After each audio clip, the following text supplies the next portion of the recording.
na ang kabanata na kung saan susuungin ni Bea ang kanyang pinakamahirap na hamon.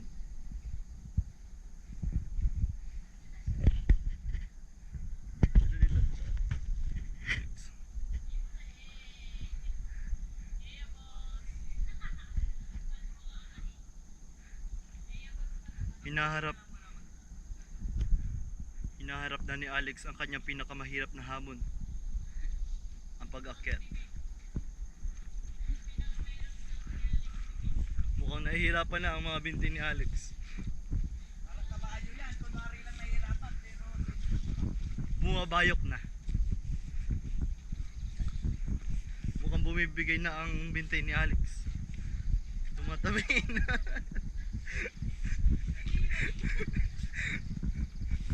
Nagkukurba na. walang yakan, hindi focus na.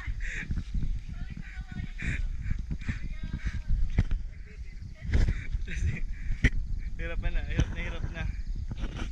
A muna, A. A. Okay. Ay, iyak ka taas. Tapos i-video kita. Ganun.